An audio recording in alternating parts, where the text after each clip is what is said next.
Chiricahua at the Mescalero and at the Fort Sill in Oklahoma, and some at San Carlos Reservation, Arizona. We'll talk about it. How they got there. Okay. Yeah. It was not their decision.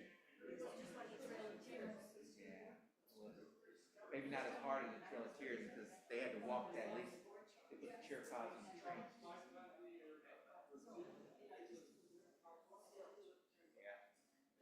Who's the famous Chiricahua Apache? Geronimo.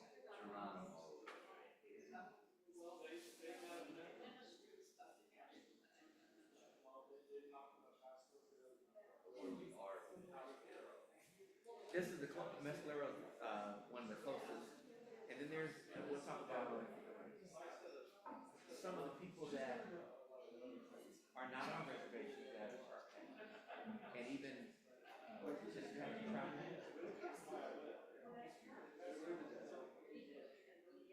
But some, I never, of course, there are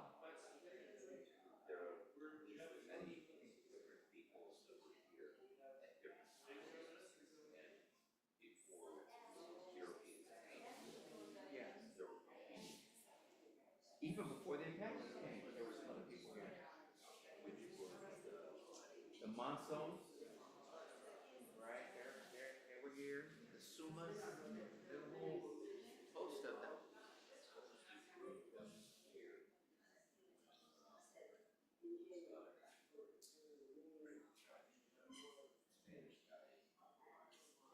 Oh, Oñate? Yeah, that was the Monsones.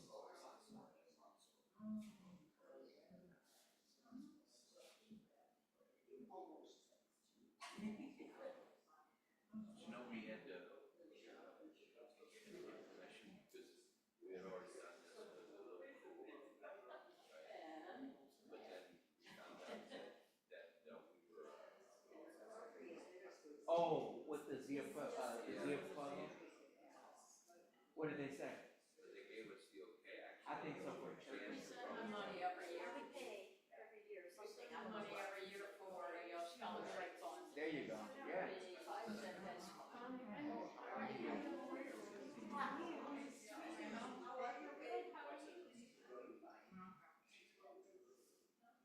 How are you? Oh, hello. Good to see you. You doing all right? Good.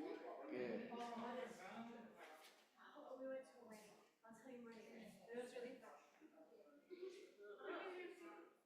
You look just like your mother. Yes, she does. Yeah, now she does. She's growing into it, huh? Okay. Yeah, look just like her. That's great. Mini me, you know. Are we almost ready to get started? How many minutes we have? Michael, how we looking over there? All right.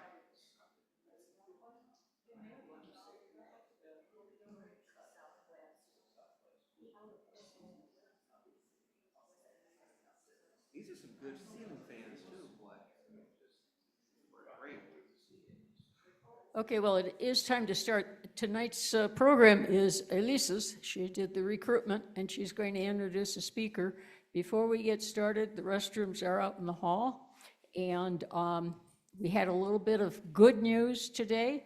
We heard that Florida has shut down alligator Alcatraz. They spent over $1 billion building it and running it for a year. They had so many lawsuits against them that they had to just close it.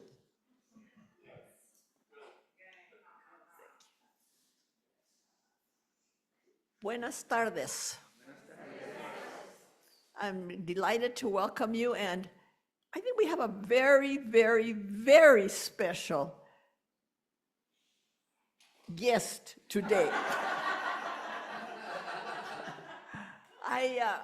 I went to see Ruben make a presentation, wow, for the Doñana County Historical Society. You read that one too? Yeah, And did you read the one at NMSU too? yes. I've been following you around and you didn't even know it.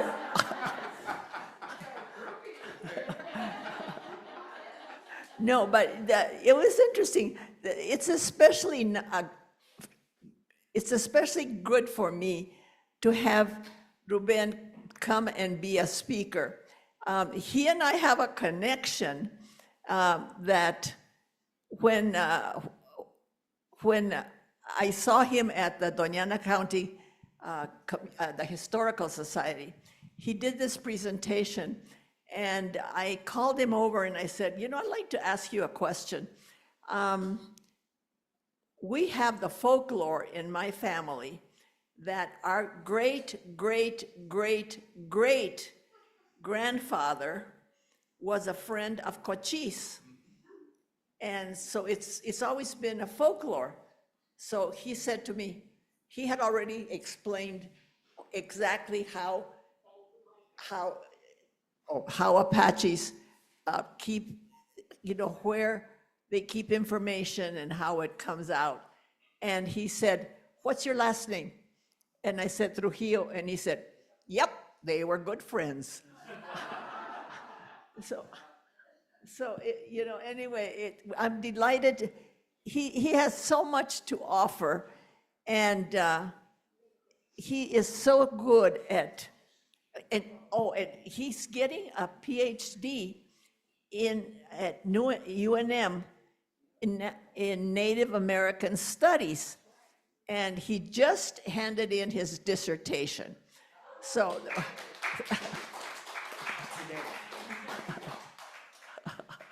And we're really happy with it.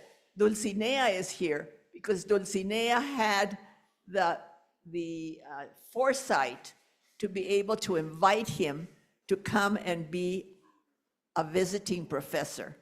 And it has been an absolute joy to have him here. So, Ruben Leyva. Thank you. I was getting comfortable just listening to you saying all those good things about me.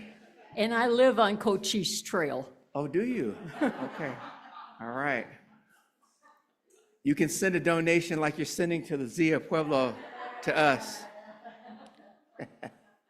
I'm just kidding. Maybe I'll say a prayer. I only know how to pray in one language. Bik egoendan nainteransi. Injugo nahedaraden I nainkuntli. Nazayashi nahe ati ibil intilku nahaanzi ihehe. Okay? That says, thanking the Creator for what we have and asking for grace and the ability to maintain our culture and our ways. A lot of culture has been lost over the years. Everyone in here had culture. Everybody. You may be connected to it. You may remember someone in your family demonstrating culture. But culture is very, very valuable. Someone said, well, I wish my parents would have kept the culture. I said, well, what culture is that? They said, Scottish. I said, I like Outlander. I watched that show. I love that culture that I see on that show. Culture is important. And I think that's what draws us to television programs like that, because a lot of us have disconnected or been disconnected from our culture. And so at New Mexico State University, there's some good things happening in the Borderlands and Ethnic Studies Department.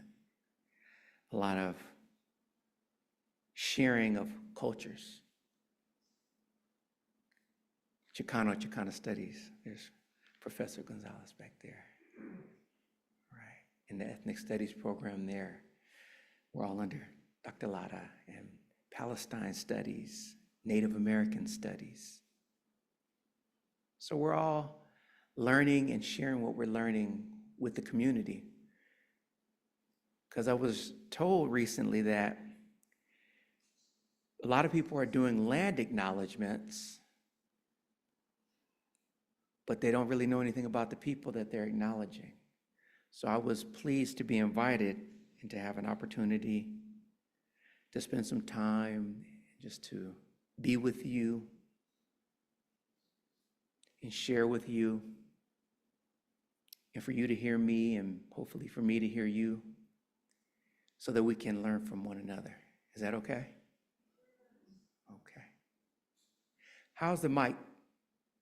We're good? Levels are great. That's good. Okay. I brought a presentation. It says the Mexican Apaches. That was a teaser to get some people out here. This one right here. So Mexican, let's, because where you're sitting right now was a part of Mexico, right? If you go to Mesilla, they put up a nice metal sign that says Mesilla. Have you seen it in the park? It's across from Chala's now. They just installed it. Costs a lot of money, I can tell. But it's really, really sharp. You can even get a picture there. You know, if you have guests come into town, take them over there and let them get a picture with the Mesilla sign. And then over by Andales, they spruce that up, that little area with the grass. And they have a marker there, a historical marker. And then they have a sign that says Mesilla, and on one side it has the flag of the United States, and then on the other side it has the Mexican flag. It's still allowed here. You know, for how long, I don't know. But that's culture. We have culture here in Las Cruces. We have culture. Say it with me. We have culture. Yeah, that's important. So I'm going to talk about myself a little bit. I'll get you out of here by about 11 p.m. But I'm just a student, you know, trying to graduate in December from the University of New Mexico.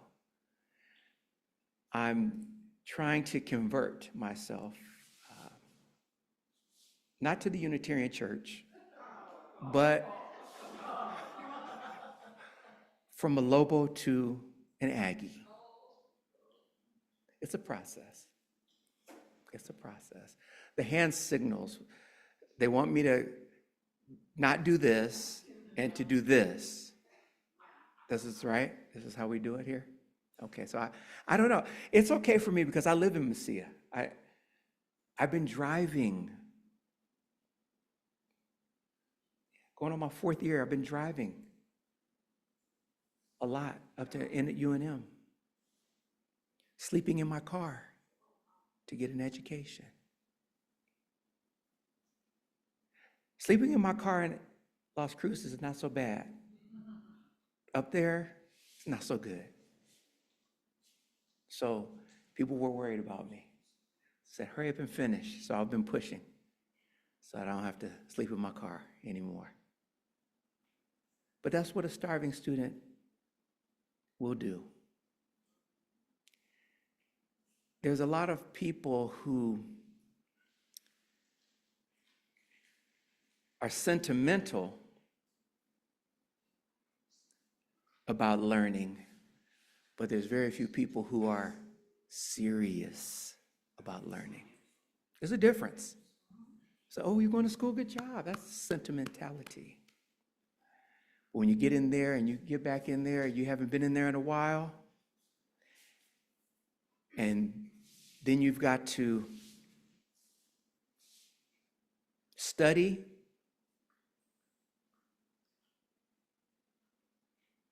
and binge Outlander later. It's just the way it is. But I had another life before I got into academia. I was a law enforcement officer in San Diego County. That's where I was born, over there. But my family was from out this way, so we came back.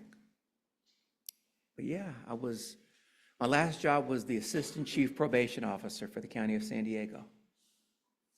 I had 1,000 employees, actually 1,006 employees. The chief was 1,007. I was the assistant chief there. And before that, I was the chief of police for the school district in San Diego. So people say, well, I didn't realize you were so accomplished and educated. I said, I just look like this. Right?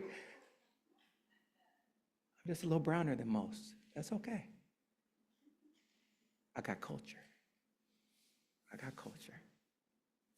And it hasn't stayed in my way. It hasn't stopped me from achieving what I wanted to achieve. So you heard, and I was going to surprise Dr. Lotto and tell her that I submitted my first draft of my dissertation to my dissertation chair today, this afternoon. Yeah. So let's see how much red ink she has in her pen. But that's okay. The hard part's over because I can always make a change, you know. Somebody says, move this over here.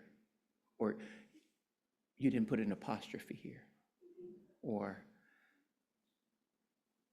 there's a subject before the predicate.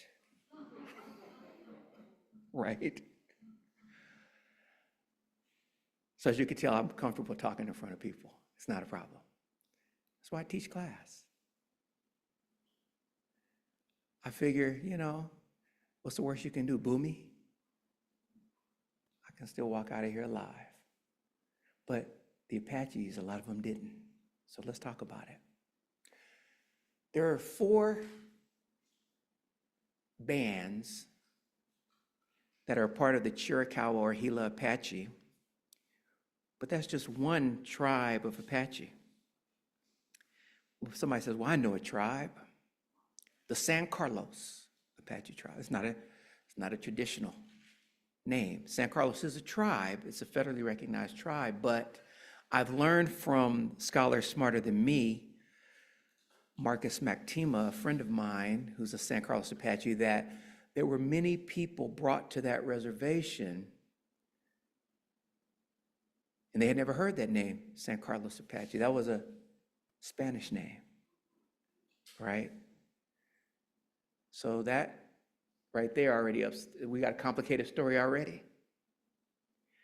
I asked him, how many bands? He told me that someone had written about 60 different types of Apaches concentrated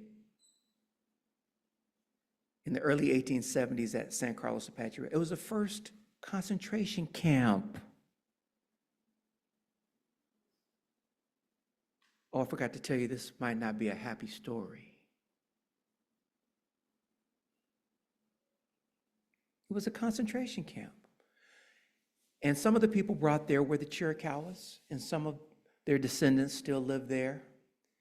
But in 1886, the United States government had it up to here with Geronimo and his family and those closely associated with him, so much so that they not only decided they wanted to send him back to Florida as a prisoner of war for 2 years, they were going to send his family as well. And then they decided to up that and send everybody that was at San Carlos Apache Reservation, identified as Chiricahua, along with him. And even the Apache scouts, some of them Chiricahua who were helping track him down, they threw them in as for good measure. Put them on trains, and those trains went to Florida. And then from there, they were taken to Alabama, Mount Vernon, and then they ended up at Fort Sill, Oklahoma. And for 27 plus years, they were prisoners of war and ultimately freed of that status. And 2/3 of them wanted to return back to New Mexico or Arizona. Arizona wouldn't have it. They were Apache free. The Apaches wanted to be free Apaches, and Arizona wanted to be Apache free.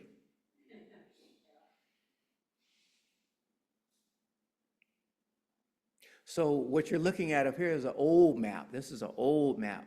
But what's key about this is that not only was Las Cruces a part of Mexico, Apache territory or the homelands were a part of Mexico and still are. There are Apaches in Mexico now. And they invited me to go down and present to them. In 2023, I went down there. They had a gathering. They were from all over, different states. They were telling me they were related to me. I said, hold on, wait.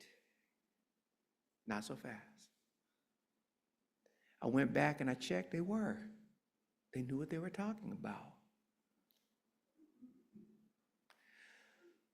And that's how we are sometimes in the United States of America.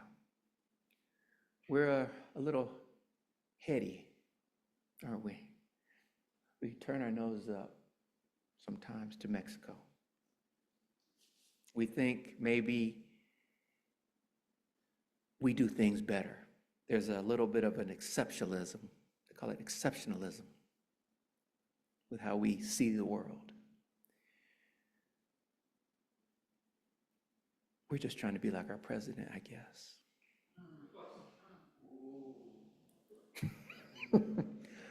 I just want to make sure you're still awake. Okay, next slide, please. There's a term that dates way back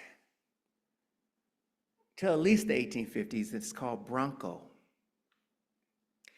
And somebody here probably thought, oh, I knew somebody had a Ford Bronco. And it had a horse on there, on that Ford Bronco logo, a wild horse. That's what the Mexicans called us, Broncos. We were wild because we wanted to stay outside of administrative visibility.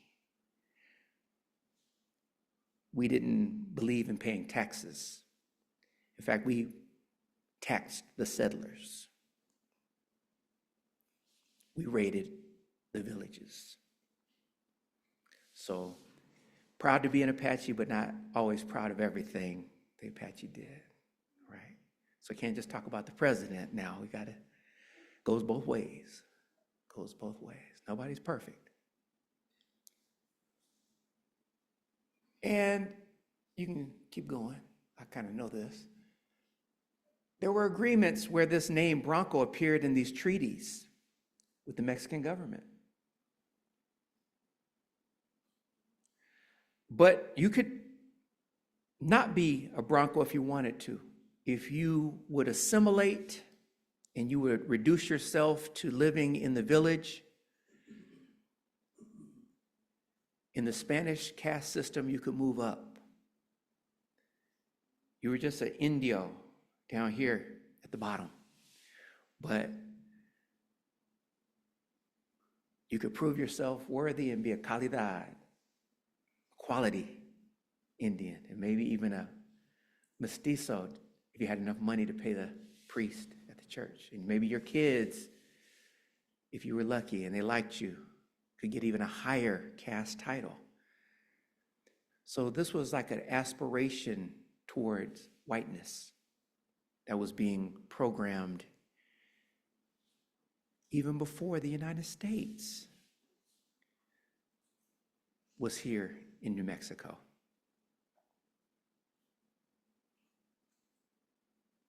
So it was one of those things where you can get to heaven through the mission system,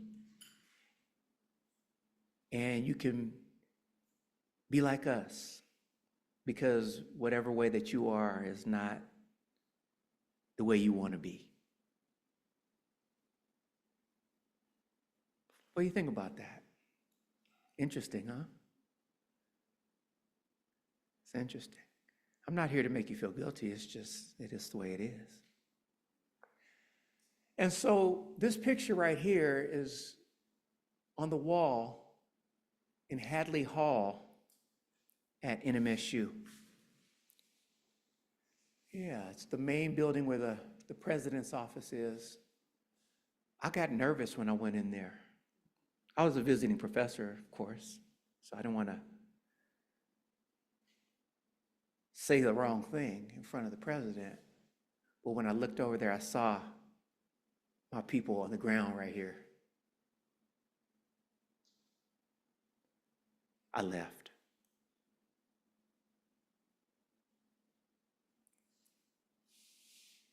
It's a message in that.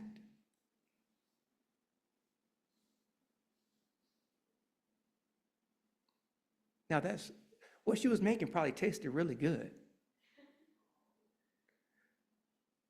Right? She's grinding some corn, right? Some beans, some mesquite beans, or you know what I mean. But it's history. So we tell it all and we don't get angry or upset with each other because it is what it is. What gets me a little upset is when people want it to not improve, when they want the conditions to remain, or even if they want to return to a time when it wasn't so good for everyone. That can irritate me. Now we've got a lot of opportunities. I told you I'm going to have a PhD here. I've been an assistant chief of probation. I'll be fine. Like I said, I just look like this. You just think I'm poor, but I'm not. Got a brand new car. I didn't have to take the bus here. But somebody see me on the street, they might, profile me. We do that in this country, don't we? Somebody was talking about alligator Alcatraz here just moments ago. Some people were profiled as part of that immigration process. And we need immigration, we do. There's rules around how we finance our country. So we do need to keep tabs, but I think we might be doing more wrong than we're doing right, but hopefully we can get that turned around. This lady right here, she reminded me of this document where they wrote down the names of some women. Lucia, Soledad. Those two women, they could speak Spanish. The Apaches, some of them could speak Spanish. Some of them still speak Spanish. So then you say, oh, you're Mexican. But we look the same. We look exactly the same. In fact, we are in many ways the same. It's the one family decided to identify this way, and another family decided to keep identifying another way. That's really what we're talking about. Now, not everybody that has Native ancestry is Apache. They could be Puebloan, they could be Navajo. Different tribes existed. But a lot of people that identify as Mexican have indigenous background. But not all Mexicans. Because Mexico, there's a nationality. There's a national framework. And if you live there, you could be Chinese, but you're Mexican because you're a Mexican national, a citizen, right? So we have to be careful. And sometimes we don't like that in America. We don't want to. That's why I like this church. Because the first thing I noticed when I came in here is that you guys are smarter than most. How did I know that? Because I saw all the different religions on these stained glass. I said, that's a different kind of white people here.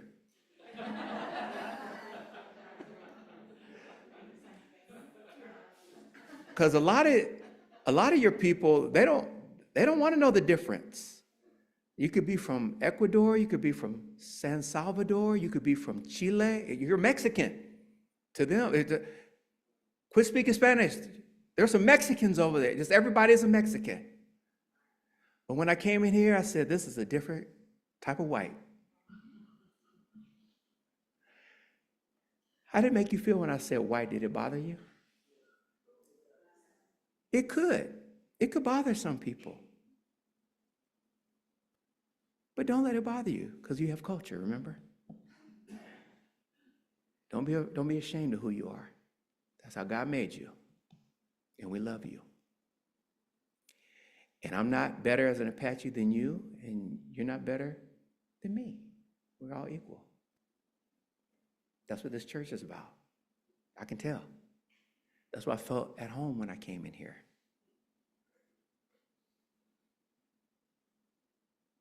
Right? So, there you go. All right, the next one, please. Oh, Soledad, keep going. She was my fourth great grandmother. And that picture there is an old census that was taken at the mission just south of here in Juarez. They called it El Paso del Norte. Nuestra Señora Guadalupe. Del Paso del Norte. And they brought her to God there. It says she was an India on that record. A criado. Her parents were criados. That means servants. They were servants in the house of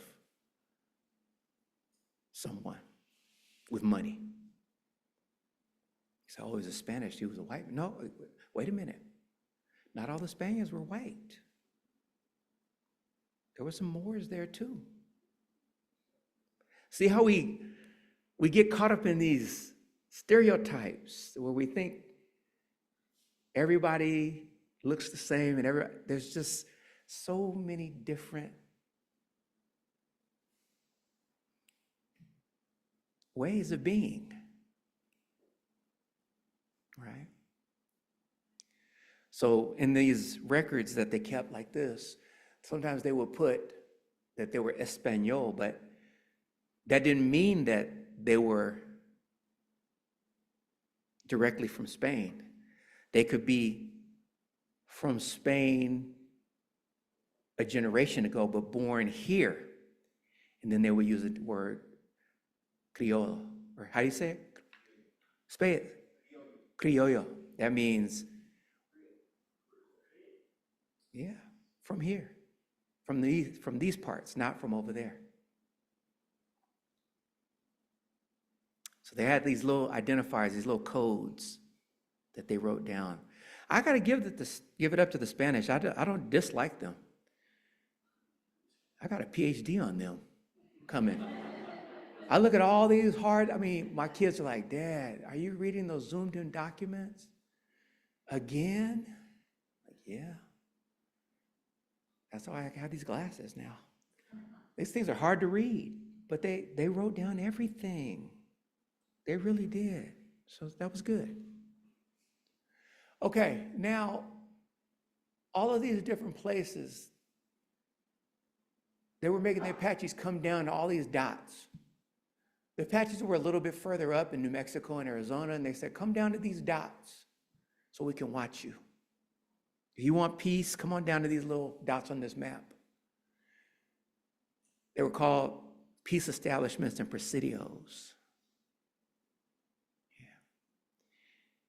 So, yeah, that's how they were encouraging people to come further south. And they kept going down, actually. They kept going further all the way down to Durango. That's where the Apaches went. And when they went to these peace establishments, they offered them food there. Beef, brown sugar, wheat, stuff like that. So there were an earlier reservation in the mid-1780s. They had reservations, the Spanish did. The United States was on the late freight. They copied what the Spanish were doing. in these peace establishments. And the reason they were giving them food wasn't so that, well, it wasn't because the Apaches couldn't take care of themselves. But if you can't be out roaming everywhere and hunting wild game and eating plant foods, and we want to watch you, then we got to bring some food here. Right? That was a trade-off. If you want us here, you got to help us eat and then give us opportunity to go and supplement that through hunting. So then they would give you a pass. You could get a written pass to leave. They wanted you to live within 50 miles, and if you ended up somewhere else, you kind of be in trouble. So it was a big administrative process going on even back in the 1780s when I guess Guadalupe was about 20 years old at that time when she went from Juarez over to Sonora to an area called Bacoachi, and that's where the family is recorded over there. Okay. You can't read all this, and I don't want you to. I can't read it, and I'm closer than you. But there's a history. Keep going. That's right. There's a family tree. Thanks to the Spanish. And so part of what I'm doing is I'm doing something that a lot of people haven't had an opportunity to do, and that is to document the fact that Native Americans can go back through the Catholic records because we had syncretized religion, right? That's why I felt comfortable in here, because we would go to church, but then we could also have our Apache prayers too, right? And it's okay. I had a hardcore Christian that I knew told me, be careful, beware of meditation.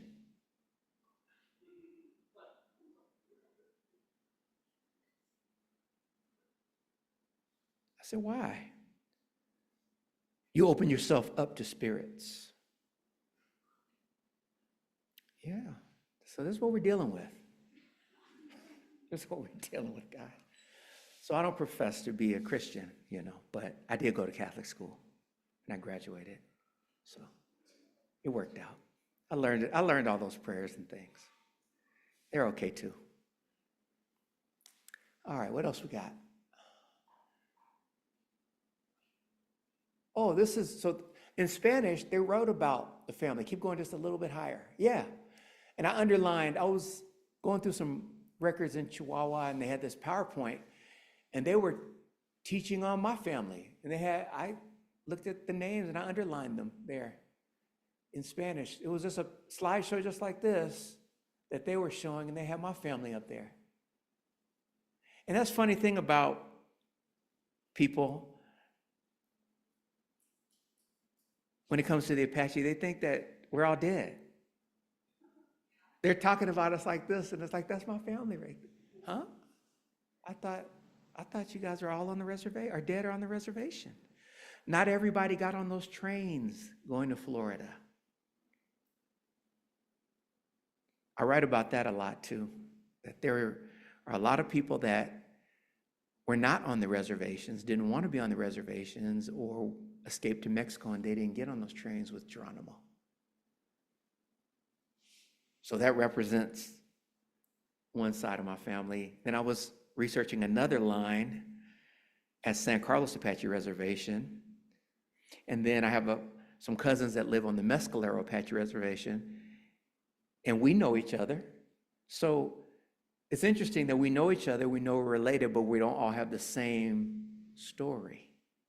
My family, some of them got on the train, a grandmother and uncle, but my second great-grandfather didn't get on the train. He actually was at San Carlos and living among, at that time they called them the Mojave Apache, but it turns out that they're not really Apache at all. They're called Yavapai. Have you heard of that before? Yavapai? Yeah, they're over by Sedona and Prescott, Arizona. And, it didn't matter, remember, because your people, they didn't care, they weren't like you. They didn't have all these. They just gathered everybody up and put them in San Carlos. And then 25 years after they had been prisoners there, they said, you know, we thought about this. And you guys aren't Apaches after all. So they let the Yavapai leave in 1900 after 25 years. Oops. And alligator Alcatraz. It's not the first. It's not the first. And they're also Leyvas, but they're Yavapais. At the Fort McDowell Yavapai Apache Reservation. So we're related, like, we didn't just only marry, some people even married Mexicans, and some people even married white people. Some even married a mulatto. I was doing some research on that. Mulatto negra. What does that mean? Dark, black, mixed. But even some Mexicans, when they're doing their genealogy and they run into that, it says mulatto negra, they close it. They close that. They don't want to be black. I say that on the church podium. Strike me down if I'm lying. Not all, some of them. You know what I'm talking about. You know I'm telling the truth. Latinos for Trump? No, I'm just kidding. So, this is what we're dealing with. All right, next one, please. You guys seem like a group I can just be honest with. I'm not on the clock. I'm on my time. I don't work in the summer. A little bit. Like I'm going to help tomorrow. We got a project going. Here's another one. The Leyvas and the Hidalgos. You can't read that. It's hard to read, but this is one of the better versions. So all this stuff about these families was documented. It was all documented. And if you know, now there it doesn't say Apache, Chiricahua, this and that. They didn't write all that down, especially when Mexico became independent. And around 1821, they didn't want any division. So Mexicans can't get mad that everybody's being called a Mexican because they started it. They wanted everybody to be a Mexican. On the records even, they don't want any division because they were trying to develop a Mexican identity. Right? That's how it started. So they don't want any, don't write Indian, this, they're our people. We're all Mexican people. Okay. And then there was this thing they call a border.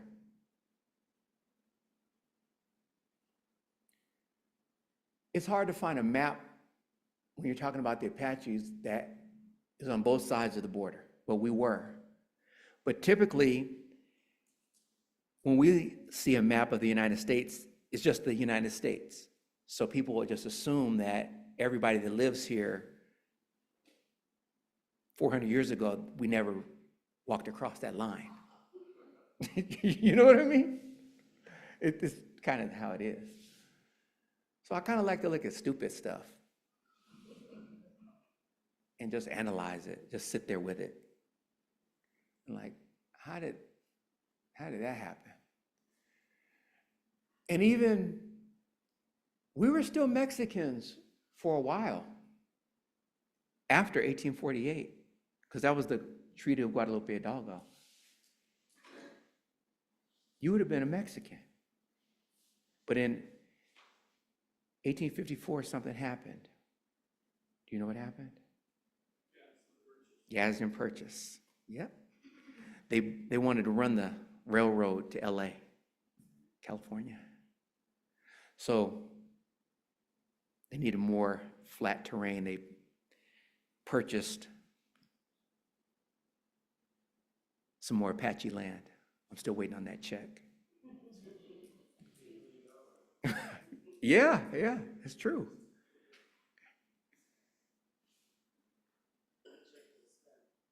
Yes. And these are just more records of the name, the Leyva name that comes up in all these records. Keep going, you can keep going. Okay, so that's where I circled there. That happens to be an area that is located, well, just south of there where it says Negro right there. That's Hillsboro. Who knows where Hillsboro, New Mexico is? You know where that is? Okay. And where that circle is, that's Hermosa. So, yeah, all of that area, my family was there. So people said, well, wait a minute, I thought you said you were in El Paso del Norte. Yeah, we were over there. We were there. We were over in the Gila National Forest. We were over in Arizona. We were in Mexico. We walked a long way. Somebody said an Apache could travel up to 70 miles in one day. Yeah, like an ultra marathon almost. I don't know about one day, but that's the story. Yeah, the Tarahumaras, they do it. They run ultra marathons. Okay, next one. Oh, this is great-grandfather. He was written, a guy named Enoch Steen was a captain of the U.S. military, and an agent named Michael Steck were contacting the Apaches, and there was a superintendent. We didn't have a governor back then in New Mexico. We were still a territory. Did you know we were a territory before we were a state? We didn't become a state till when? Why? Too brown. They needed time to get the census right. So you can see the old censuses, they scratch out the I for Indian and put a W for white. It was the only way it was Washington. It was Washington. They didn't want to make New Mexico state. But this document is an interesting one because they were giving out rations. Agent Steck was giving out rations on behalf of Meriwether, I think was the governor of the territory at that time, September 30th, 1853. They talked about what they were giving out, tobacco and it's like corn and all kinds of salt, bushels of wheat, stuff like that. Trying to make peace. And it said that that's my grandfather, his first name, Josecito. He had a Spanish name too. Jose Ignacio Duran Leyva. But they just called him Josecito or Nachesoa. And he was accepting this on behalf of the bands of the Mimbres. It looks like there was 200 or 300 people there. The bands of the Gila, another 150. The Mogollon, 175. In all, 625 people. He was making sure that they were fed on that day.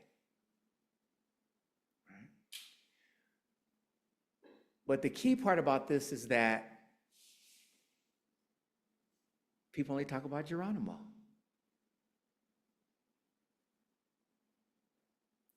It's kind of interesting. And you might have seen, who's seen a picture of Geronimo? Anybody? Have you seen the one when he's kneeling down on one knee? He's got a rifle in his hand. And his face, he's got the warrior ethos.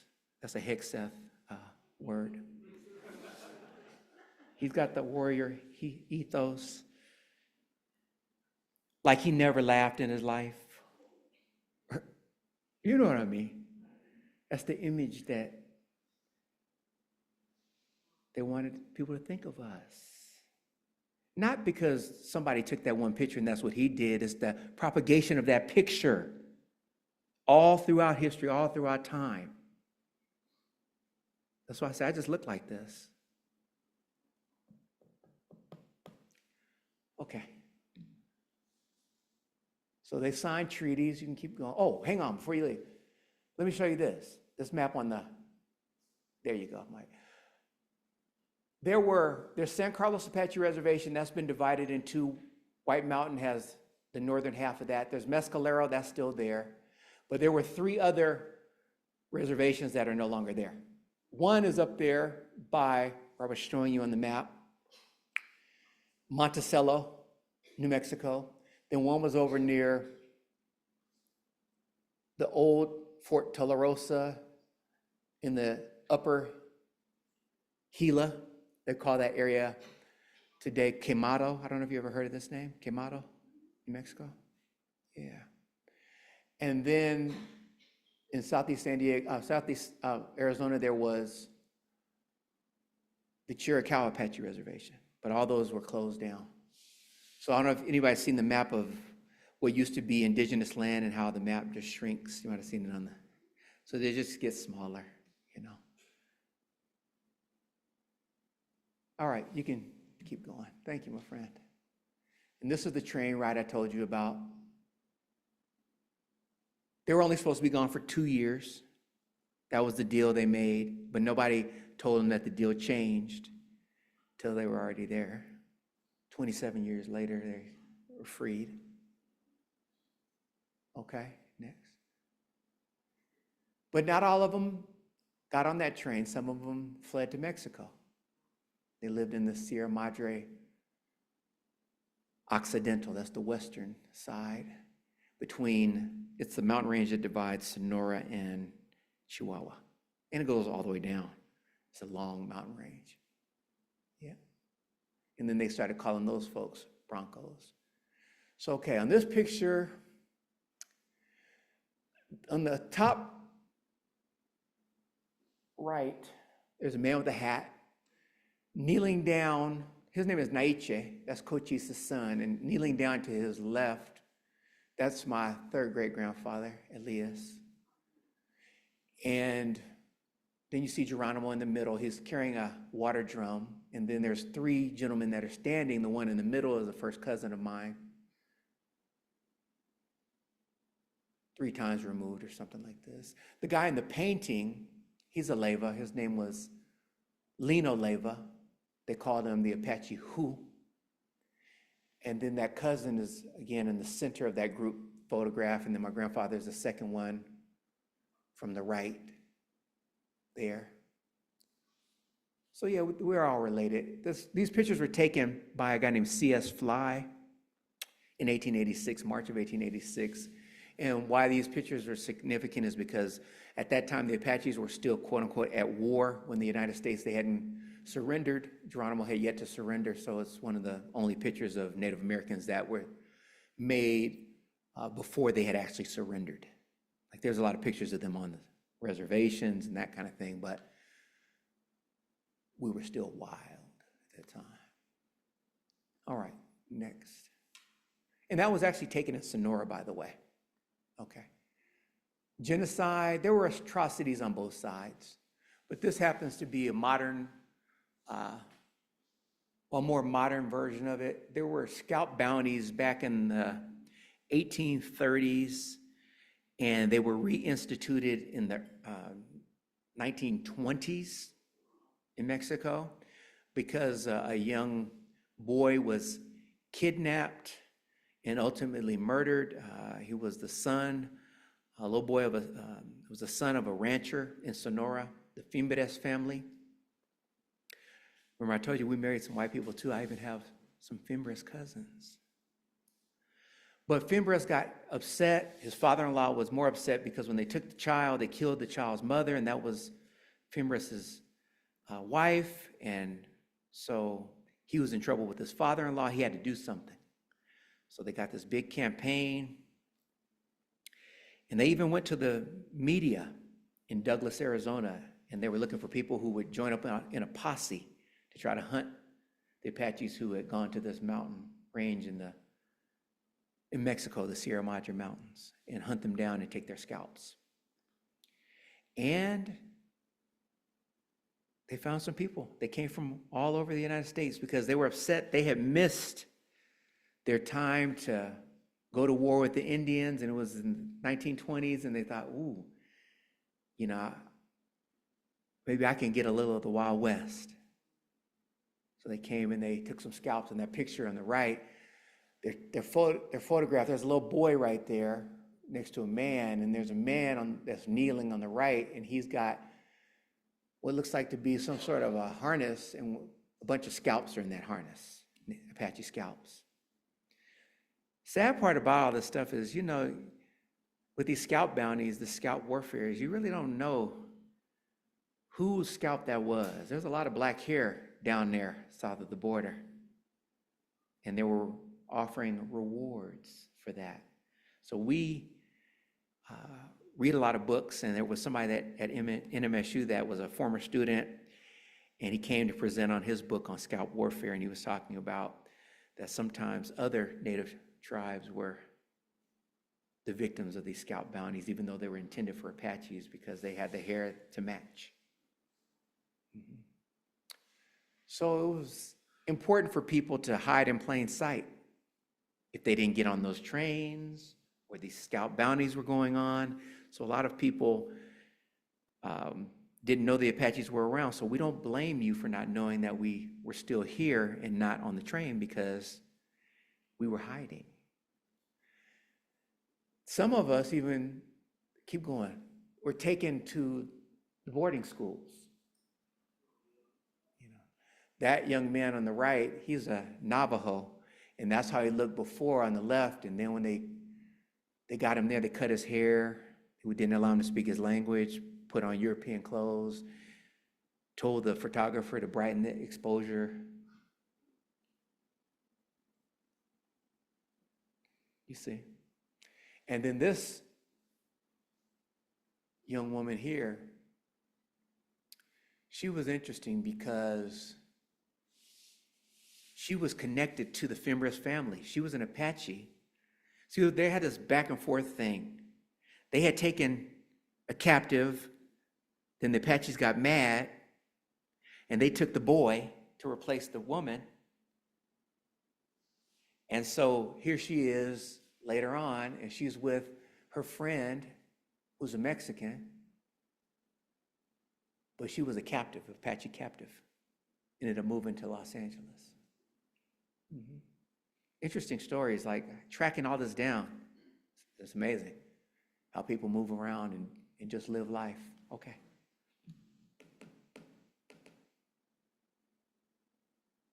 There's a lot of evidence. There's military reports and things, and on some of the reports, they use a code called X, and that's an other disposition for people who didn't get on the train. So the United States government knows they didn't get them all. They didn't advertise it because they were already embarrassed about Geronimo leading them on this journey before he surrendered, and they couldn't catch him until he finally gave up. It was thousands and thousands of dollars and thousands of people on these missions, and they just couldn't fish him out of those mountains. Okay. They even wrote screenplays and movies, and Burt Lancaster played an Apache. Yeah, he was playing one of those Apaches that was on the train that jumped from the train. One of them jumped from the train. That's a real story. Yeah. So they told their version of this story of the Apache that jumped from the train. And then there's these authors, they write these books about the Apaches that didn't get on the train. All of these authors. And I know two of them. I don't know this guy in the nice coat, but I know Goodwin and Sanchez. And this is me in Mexico. They took me over to where Geronimo's family was killed, where he lost his mind, and he hated Mexicans from that point forward. They were out hunting, and they left the women and a small group of warriors to guard them and the elders and the children. And while they were away, an army from Sonora, a military group from Sonora came into Chihuahua and slaughtered all of them there at that place. So it was a very somber feeling when I was at that location. Sierra Diablo, like the Devil's Mountain, right there, they called it. Yeah, Do we have any questions? any questions? I don't know how long I have, but Well, yeah, I knew you'd shut me up we're ultimately. supposed to end in 5 minutes, but are there any questions that anybody has?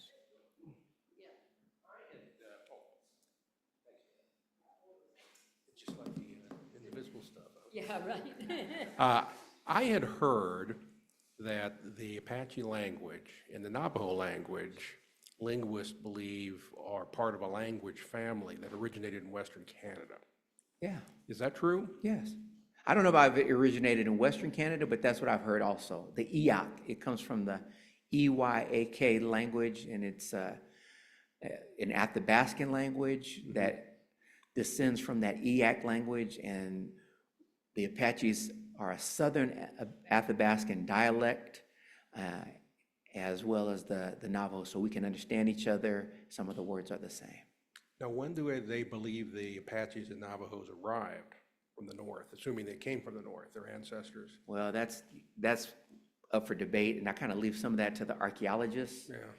Because they have the evidence to back it up. But some people say as early as 1,000, waves of people were coming down, but they didn't come necessarily in all cases right here. Sometimes they did. Sometimes they went on to the Eastern Plains. Yeah, good question. I'm still curious about why you were, I guess, offended by Soledad's picture grinding corn, or I wasn't sure what. I don't know that I was necessarily so offended about it, but it was one of those things where it wasn't balanced with any Apaches doing anything in modern day. It was like we were relics of the past only. Well, weren't you? Weren't you all dead? Weren't you Right. dead yet? Well, we were definitely there, so I wasn't mad that we were being photographed, but we're here today. Yeah. That's all I'm saying. Yeah, So maybe right, of course you are. maybe I should have made that more clear. That's a good question, right? We, well, white people would like you to be dead. They certainly tried. No. They tried to kill you off. But I have a question. When a group of Indians live on a reservation, they can practice their traditions, their culture more readily. When you're not on a reservation, what do you have, clusters of people, and you still can Yeah, practice? you have clusters of people that do it, and there's something called the Freedom of Religion Act. It's a law for now. Yeah, right. Yeah, so far, it's fallen off the radar. We don't want to talk about it too much. But it allows for us to do that, all right? So that's good. Now, I want to go back to this woman's question about that. I saw that mural, but then I went to another location, O'Donnell Hall, and then I saw a more positive image of brown people in Las Cruces, a more modern image. And Dr. Lada was the one behind bringing a number of artists, local artists, together to paint different murals within that place that talk about the people living here today. So it wasn't necessarily that that alone got me down. When I saw that one, I saw, okay, there's that balance I was looking for. We're not just relics of the past, we're being celebrated in the modern day also. Of That course, makes she was behind that. Dr. Lara is always behind those kinds of things. Yes. We love her. Any other questions? There's one here. There's one here. We have the microphone because people are on the Zoom.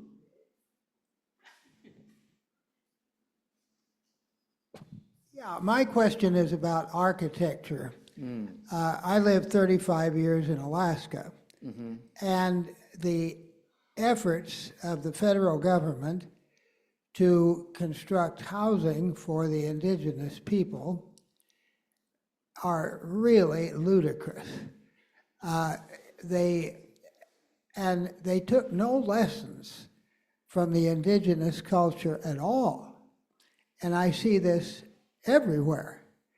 The original, so what we call pioneers, people who came from Europe and got some of the land, to settle, they started out with sod houses, which in a way were a little better than some of the wooden houses they came up with later that were nothing but a draft generating device using enormous amounts of wood to keep them warm. And I just thought I'd ask you for any comments about what you've discovered about the indigenous way of, housing and so forth. Well, I'm not the best person to answer this because we just slept in grass huts, like just what we call wiki-ups. When we stopped, we just got tree branches and some of the hides that we had and just covered it up. And that was where we, almost like a lean-to, that was another, we didn't invest a lot of time in that. That's not true to our tribe. Any others? There's a gentleman back there. I guess I don't have, Yep. We can hear you in here, but the people on Zoom And can't. being, in the Southwest, it was hot, so we didn't have the weather needs to, that are associated with stronger shelters. I didn't have a specific question, but I was interested in efforts to ignore artificial boundaries drawn later by other cultures. I think that's what we have to do, in a sense, is, respect the nations that are in place now, but at the same time, mapping can be a form of violence. Did she have one? Did you have a question? Yeah. She's got a microphone so those people on Zoom can hear you.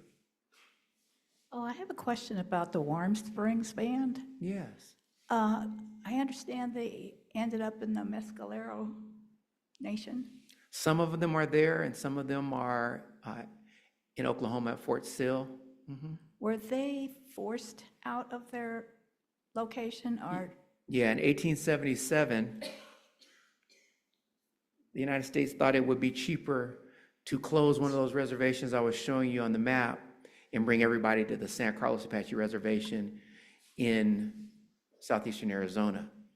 And that was the exact location where ultimately they were taken on those trains east. Mm-hmm.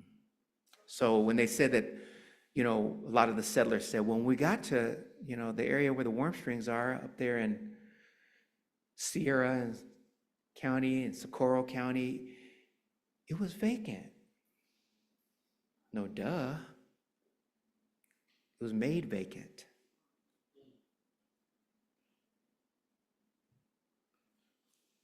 Okay, Ruben, thank you very much. Thank you.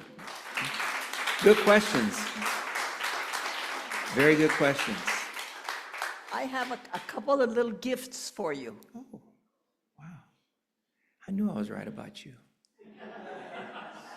This is back to Cochise. Oh, this is back to Cochise. This is a cousin who wrote these two books, and I would like for you to have them. Thank you very much. Thank you very much for coming and sharing with us, and we hope to see you again. Come back to church.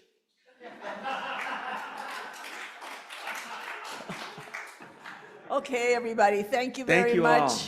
See you in 2 weeks. 2 weeks, and in 2 weeks, we'll have Norm Guam, who is the president or director or something. Anyway, he's in charge of the water advocates for New Mexico.